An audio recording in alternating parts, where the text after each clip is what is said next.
ธรรมะเป็นสิ่งที่ดีที่สุดสำหรับมนุษย์ธรรมะเกิดมาพร้อมกับเราเกิดธรรมะเป็นสมบัติติดตัวเราตั้งแต่เราเกิดสิ่งที่เราควรรู้ก็รู้เรื่องความจริงของชีวิตสิ่งที่เราควรรู้ก็รู้เรื่องธรรมชาติของชีวิตธรรมชาติของมนุษย์ก็อยากได้อยากมีอยากเป็นธรรมชาติมนุษย์ทั้งหลายแสวงหาธรรมะมนุษย์ผู้นั้นดวงจิตงอกงามด้วยปัญญาดวงจิตที่มีธรรมก็จะแสวงหาธรรมดวงจิตที่มีธรรมก็จะเห็นธรรมว่าเป็นสิ่งที่ดีที่สุดถ้าดวงจิตเป็นธรรมชาติก็จะเห็นธรรมชาติเป็นสิ่งที่ดีธรรมชาติก็คงหมายถึงความสุขธรรมชาติก็คงหมายความสุขความโลภความโกรธความหลงอยากได้อยากมีมันไม่มีวันจบสิ้นสำหรับมนุษย์เรามีทรัพย์เรามีสมบัติแล้วมันก็ไม่สามารถให้เราเกิดความสุขมีความสุขได้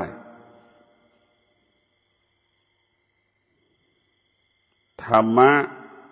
ก็จะเห็นคุณค่าของความสงบว่าความสงบเป็นสิ่งที่ดีสำหรับมนุษย์ความสงบเป็นสิ่งอันประเสริฐสำหรับมนุษย์ที่เจริญด้วยธรรมธรรมะเป้าหมายวัตถุประสงค์ให้กายวาจาใจเราสงบธรรมชาติทำให้จิตเรานั้นมีความสุขความสุขของธรรมชาติก็เกิดจากกิเลสทั้งสิ้นเกิดจากกิเลสทั้งสิ้นเช่นพ่อแม่สามีภรรยาลูกมันก็เป็นธรรมชาติแต่ธรรมะนั้นอยู่ที่กายที่ใจของเราดังที่ได้กล่าวว่าธรรมะเกิดมาพร้อมกับเราเกิดแต่ธรรมชาตินั้นมันไม่ได้อยู่กับเราตลอดเวลาดังแม่อุ้มท้องเรามาเลี้ยงเรามาแต่เราก็ไม่ได้อยู่กับพ่อกับแม่ถึงแม้จะอยู่กับพ่อกับแม่แค่บางเวลาแต่ธรรมะนั้นอยู่กับเราตลอดเวลาธรรมะก็หมายถึงสติเมื่อเรามีสติเราก็จะชนะทุกอย่างเมื่อเราขาดสติก็พ่ายแพ้ทุกอย่างสติจึงทำให้เรารู้สิ่งที่เรารู้ถ้าเราขาดสติเราจะไม่รู้สิ่งที่เรารู้ถ้าเรามีสติต่อเนื่องเราก็จะรู้ตั้งแต่ต้นจนจบอย่างละเอียดถี่ถ้วนถ้าเราขาดสติไม่ต่อเนื่องสิ่งที่เรารู้ตั้งแต่ต้นจนจบรู้บ้างไม่รู้บ้างเพราะมันขาดสติเป็นช่วงไอ้ตัวสติก็คือผู้กำกับจิตผู้ควบคุมจิตผู้ฝึกฝนจิตของเราต้องได้รับการฝึกฝนอบรมจิตก็คือตาก็คือจิตธรรมชาติของตา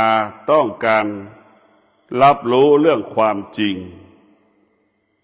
ต้องการรับรู้สิ่งที่ดีที่สุดก็คือเรื่องธรรมะทั้งสิ้นแต่ความเป็นจริงที่ตามันสัมผัสอยู่ณปัจจุบันรับรู้สิ่งที่ไม่เป็นจริงสัมผัสกับสิ่งที่ไม่เป็นจริงเวลาเราจะนั่งสมาธิมันจะเกิดการต่อต้านตามันก็ไม่อยากจะหลับเราบังคับมันหลับมันก็หลับแค่เปลือกตาผิวหนังเราเฉยๆแต่ลูกกระตามันก็ยังไม่ดิ้นมันไม่สงบเพราะฉะนั้นพวกเราทั้งหลายการฝึกจิตก็คือฝึกตาให้รู้เรื่องความจริงทั้งสิ้นให้ตาเห็นพระธรรมให้ตาเห็นธรรมธรรมก็คือเกิดแก่เจ็บตายเป็นธรรมะเกิดก็เป็นทุกข์แก่ก็เป็นทุกข์เจ็บก็เป็นทุกข์ตายก็เป็นทุกข์ทั้งสิ้นให้เราเห็นอาการของการเกิดถ้าเกิดมาแล้วไม่ได้ศึกษาเรียนรู้ก็ตกอยู่ภายใต้คำว่าความทุกข์ดังคนจำนวนมากของโลกการเกิดก็คือการเปลี่ยนแปลงหรือการเกิดก็คือการเปลี่ยนแปลงการเปลี่ยนแปลงก็คือความแก่เมื่อความแก่ปรากฏความเจ็บก็มานั่งรอความตายก็มานั่งรอมันเป็นช่วงของมันระหว่างที่เราเกิดแก่ระหว่างที่เราเกิดระหว่างที่เราแก่ระหว่างที่เราเจ็บระหว่างที่เราตายถ้าเราได้ฝึกฝนธรรมะอบรมจิตใจของเราก็จะอยู่กับความแก่ความเจ็บความตายนั้นได้หากเราไม่ได้ฝึกฝนจิตเราก็ไม่สามารถอยู่กับความแก่ความเจ็บความตายนั้นได้กลัวความแก่กลัวความเจ็บกลัวความตายกลัวความแก่กลัวความเจ็บกลัวความตายเพราะฉะนั้นพวกเราทั้งหลายการฝึกฝนจิตให้จิตรู้ว่าเกิดก็เป็นทุกข์กระดังที่ทุกคนสัมผัสว่ามันเป็นทุกข์เด็กก็เป็นทุกข์ผู้ใหญ่ก็เป็นทุกข์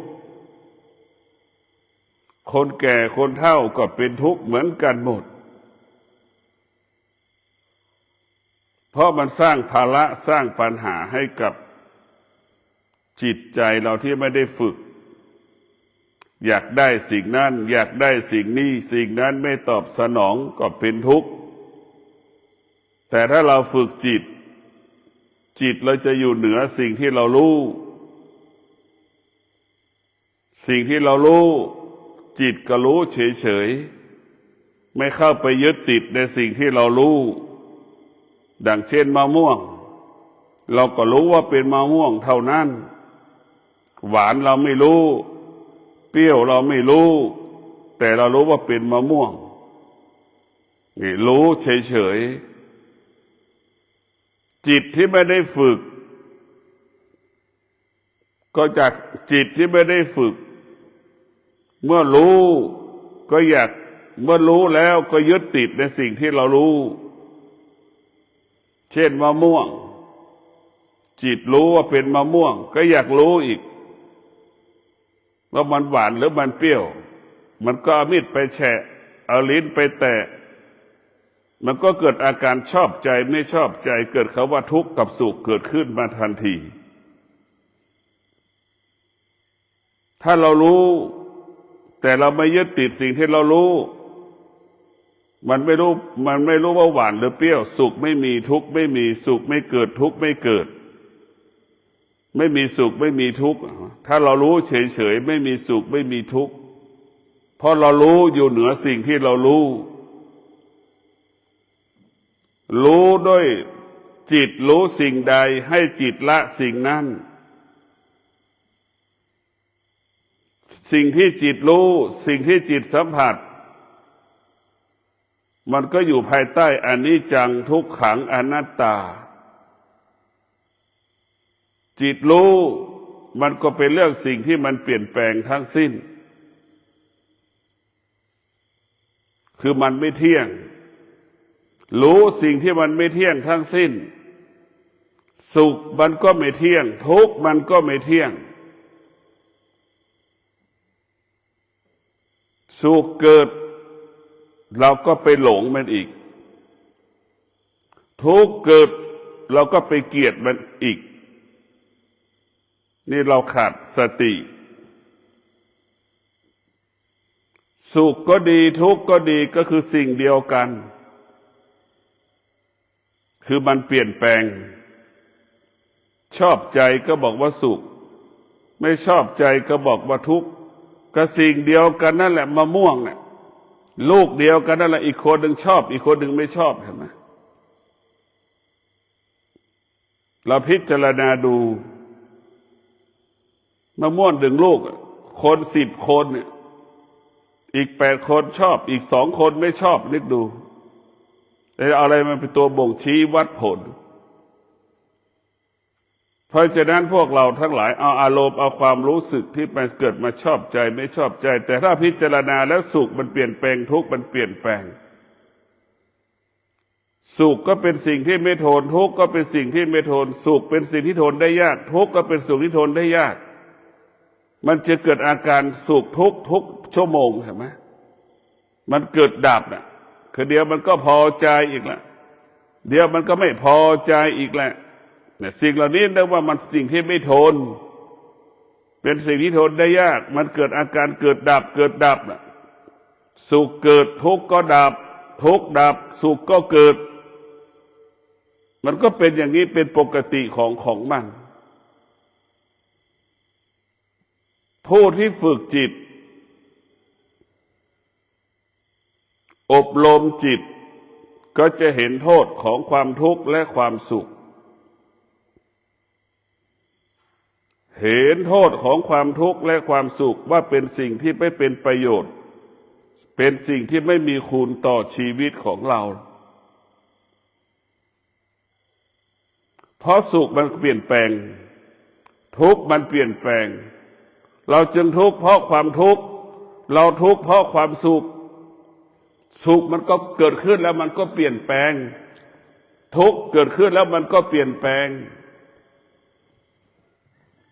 แต่ถ้าเราฝึกจิต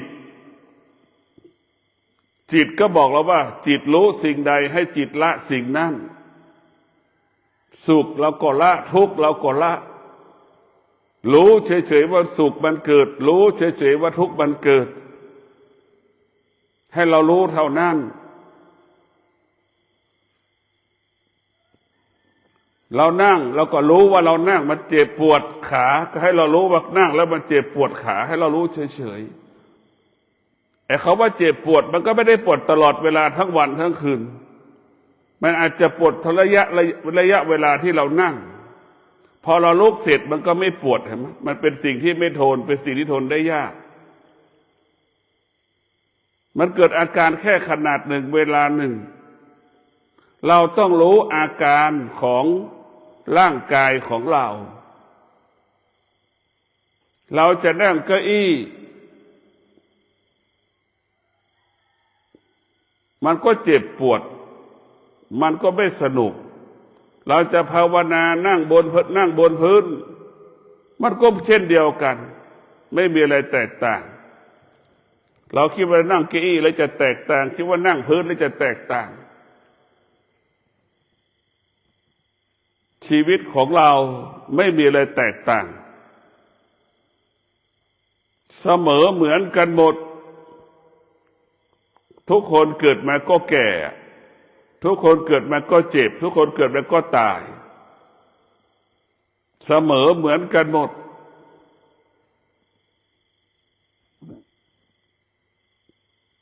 ธรรมชาติเสมอถ้ามีธรรมะจะไม่เสมอกันบุคคลที่มีธรรมะจะเข้าใจว่าแก่ว่าเจ็บว่าตายระหว่างที่มันแก่มันเจ็บระหว่างที่มันแก่เนี่ยมันก็จะมีสติ บำเพ็ญเพียรทำความดีระหว่างที่มันจะแก่จะเจ็บจะตายเนี่ยมันจะบำเพ็ญเพียรทำความดีแล้วมันจะศึกษาเรื่องคำว่าเกิดแก่เจ็บตายจนถึงที่สุดมันจึงรู้ว่าเกิดแก่เจ็บตายเป็นเพื่อนที่รักของเราเป็นเพื่อนที่รักของเรามันเกิดมาพร้อมกับเราเกิดเมื่อเรามีธรรมะเราจึงเห็นว่าเกิดแก่เจ็บตายเป็นเพื่อนที่รักถ้าเราไม่ได้เกิดมาแล้วเราไม่ได้ศึกษาเกิดแก่เจ็บตายแล้วคิดว่าเกิดแก่เจ็บตายเป็นศัตรูของเราคนทั้งโลกเข้าใจเช่นนั้นว่าเกิดแก่เจ็บตายเป็นศัตรูของเราเพราะเรากลัวมันน่ะกลัวแก่กลัวเจ็บกลัวตายนะมันจะเป็นศัตรูของเราถ้าเราฝึกฝนจิตเราจึงรู้ว่าเกิดแก่เจ็บตายนั้นเป็นเพื่อนที่รักของเราเป็นเพื่อนที่รักของเรามาคอยเตือนเราตลอดเวลาว่าไม่ให้เราประมาทพอแก่เกิดขึ้นภาษาหนุ่มสาวเรียกว่าลุกยากนั่งยากเห็นไหมอ้วนลุกยากนั่งยากถ้าแก่คนแก่มีอีกมันก็มีภาษาอีกว่าลุกก็โอยนั่งก็โอยเห็นไหมนี่สองคำเนี่ยมันก็เกิดความเสื่อมมันเตือนเราให้เราอย่าได้ประมาทนะว่าร่างกายของเรามันเกิดความเสื่อมตลอดเวลามันเกิดอาการเปลี่ยนแปลงตลอดเวลาสิ่งที่มันเปลี่ยนแปลงมันไม่ใช่ความจริงความเจ็บที่มันปรากฏให้เราถ้าเรามีจิตรู้เราก็ให้อยู่เหนือความเจ็บที่มันปรากฏ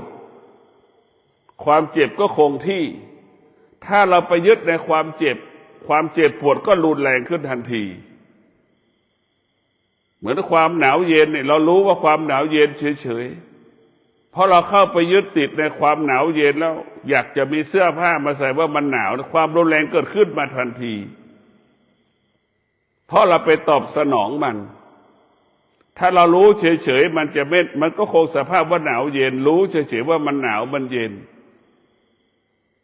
ถ้าเรารู้แล้วไปเข้าไปยึดแล้วอาการความหนาวเย็นจะรุนแรงเกิดขึ้นทันที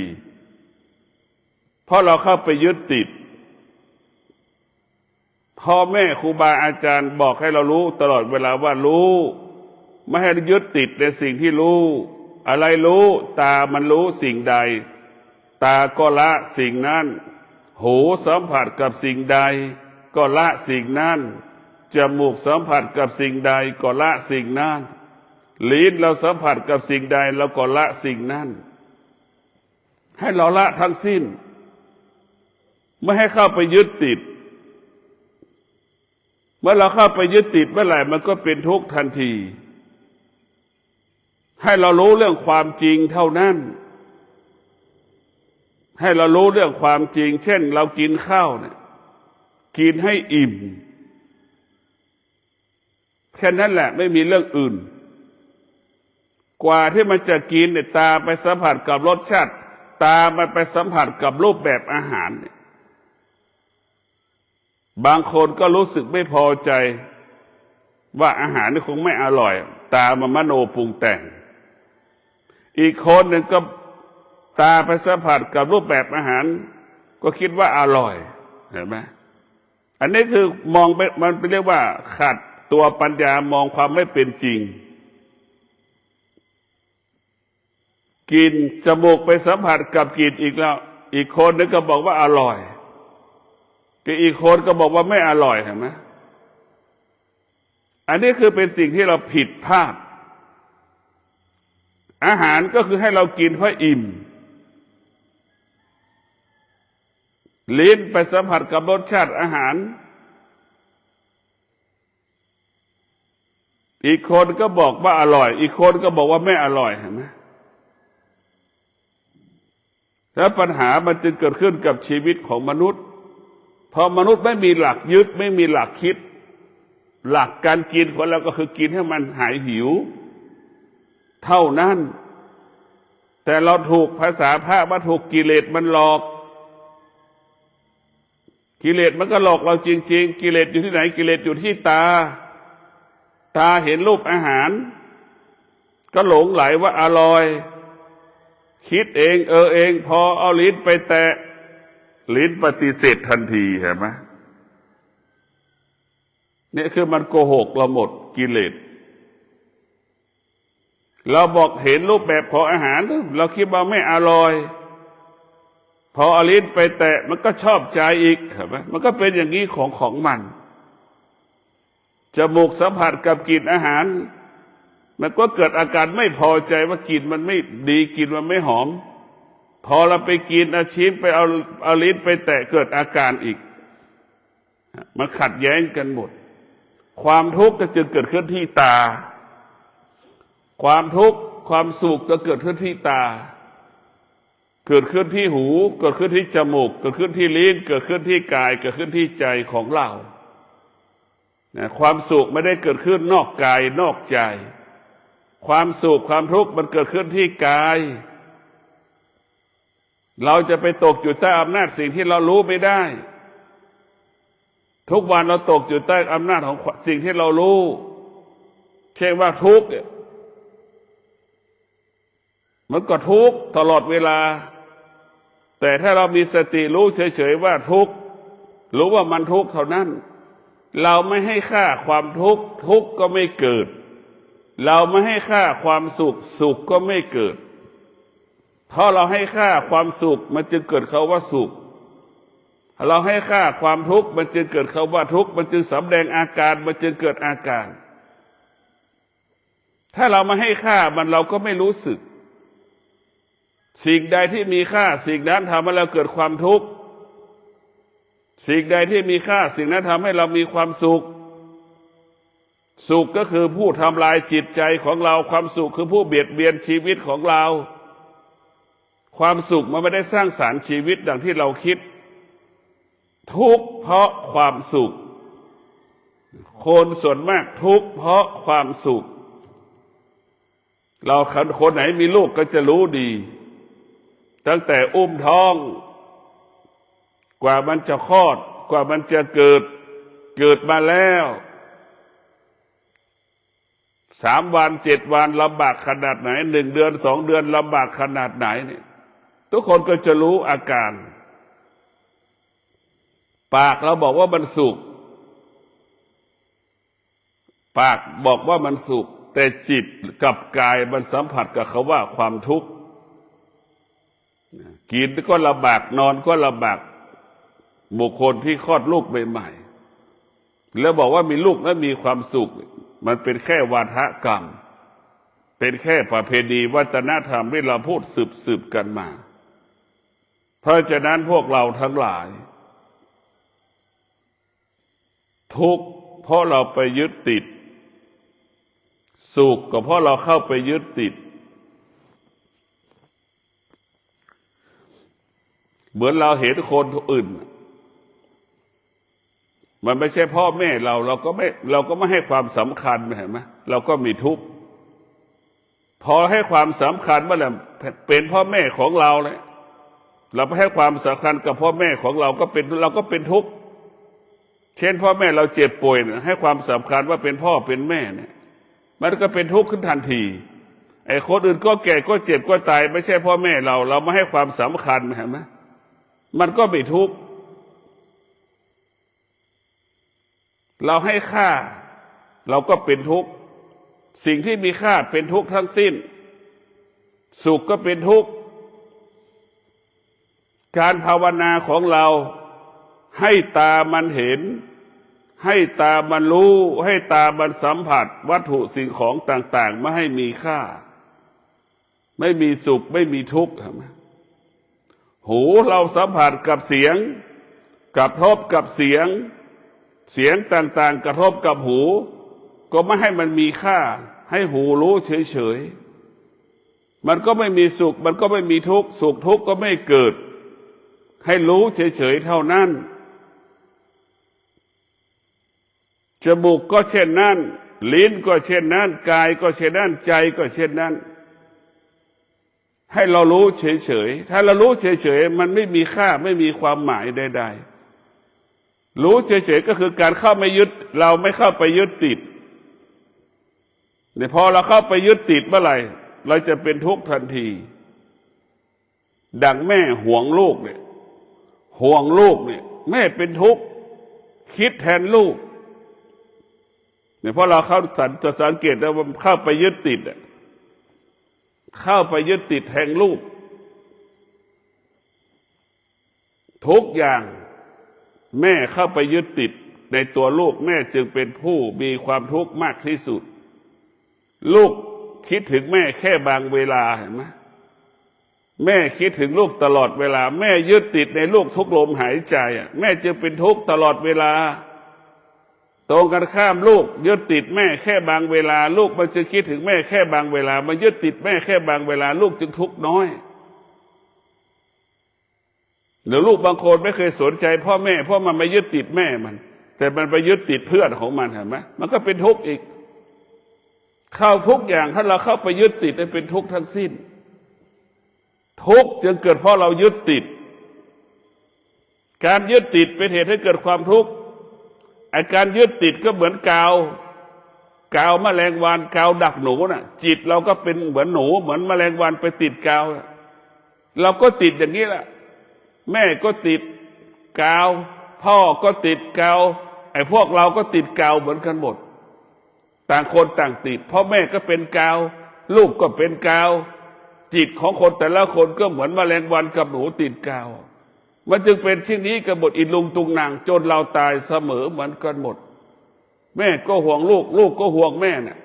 แต่เราไม่ได้มองความเป็นจริงว่าแม่ก็แก่แม่ก็เจ็บแม่ก็ตายลูกก็แก่ลูกก็เจ็บลูกก็ตาย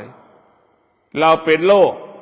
จะรักษามันก็หายไม่รักษามันก็หายเราไม่เป็นโรคเราจะเป็นโรคหรือไม่เป็นโรคเราก็แก่เราก็เจ็บเราก็ตายให้เราคิดอย่างนี้แต่เราคิดไม่ได้เพราะเราคิดไม่ได้เพราะเราหลงไอ้ลิกคิดไม่ได้เพราะเราหลงคิดไม่ได้เพราะเราไม่รู้ไม่ยอมรับคำว่าเกิดแก่เจ็บตายไอ้การฝึกจิตให้เรารู้เรื่องเกิดแก่เจ็บตายว่ามันเป็นปกติของมันเป็นธรรมชาติของมันไม่มีใครหลบหลีกหนีมันได้ถ้าเราฝึกจิตเราจะรู้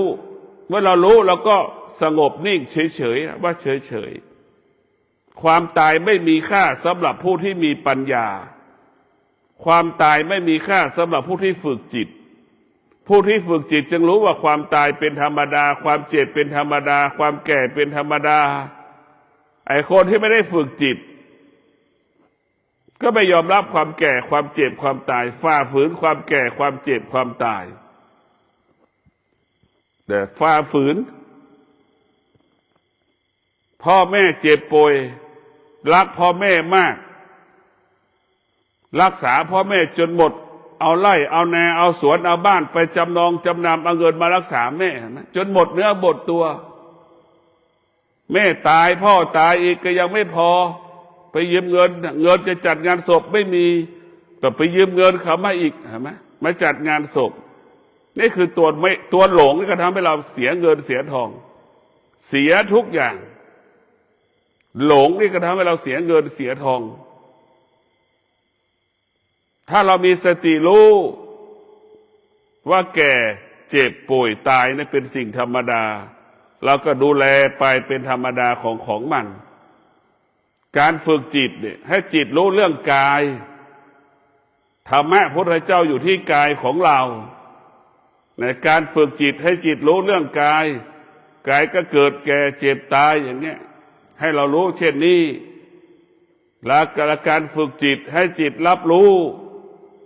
ก็คือตาหูจมูกลิ้นกายใจเนี่ยมันจะวกไปวนมาวกไปวนมาตาเห็นรูปชอบใจเห็นไหมตาเห็นรูปแล้วไม่ชอบใจมันก็จะเป็นอย่างนี้หูสัมผัสกับเสียงชอบใจไม่ชอบใจมันก็เกิดอย่างนี้เป็นปกติทุกวันจนเราตายแต่ให้เรารู้ว่าสิ่งเหล่านี้เป็นปกติผู้ที่ฝึกจิตเท่านั้นถึงจะรู้ผู้ที่ไม่ได้ฝึกจิตจะไม่รู้เรื่องสิ่งเหล่านี้เพราะธรรมะอยู่ที่ตาที่หูที่จมูกที่ลิ้นที่กายที่ใจของเราร่างกายของเราคือพระไตรปิฎก จิตของเราคือผู้อ่านพระไตรปิฎกธรรมะจะเกิดขึ้นได้ก็เกิดจากการนั่งสมาธิการนั่งสมาธิก็คือให้เรากำหนดรู้ลมหายใจเข้ากำหนดรู้ลมหายใจออกรู้ลมหายใจสั้นรู้ลมหายใจยาวรู้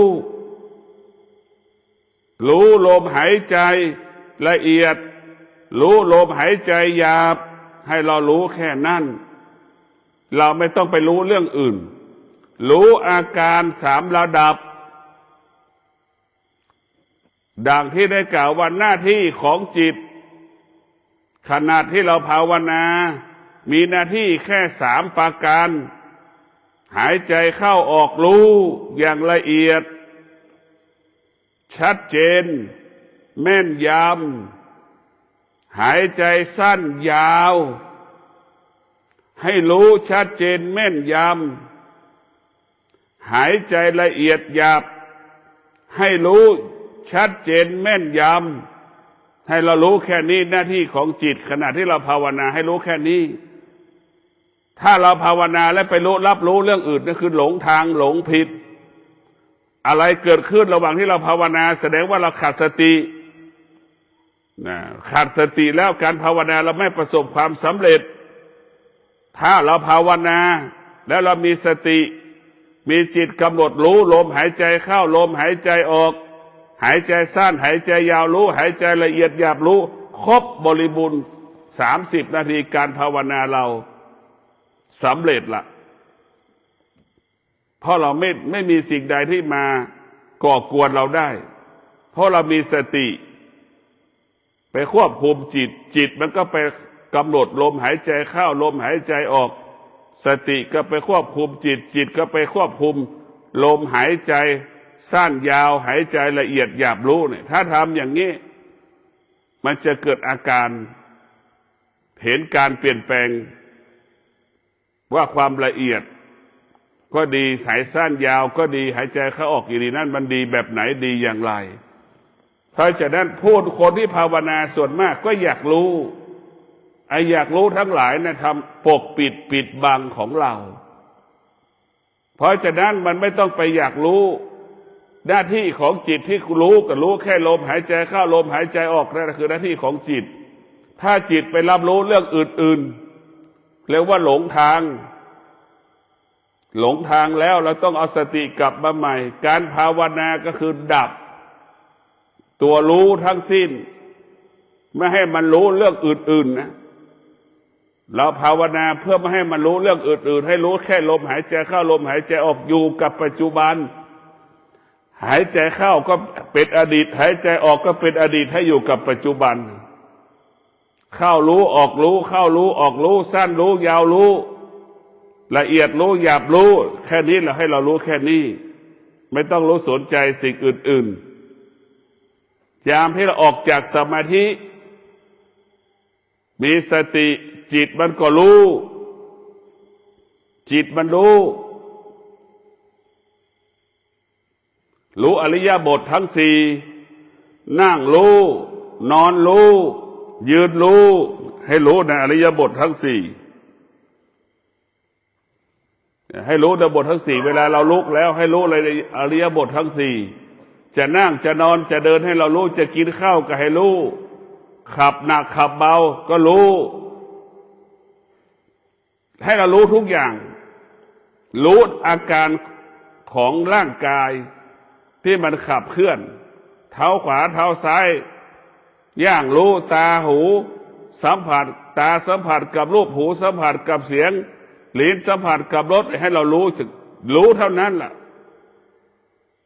ให้เรารู้เฉยๆดังที่ว่ามีสติเราจะชนะทุกอย่างถ้าเราขาดสติจะพ่ายแพ้ทุกอย่างถ้าเรามีสติเราจะปกติตลอดกาลถ้าเราขาดสติเราก็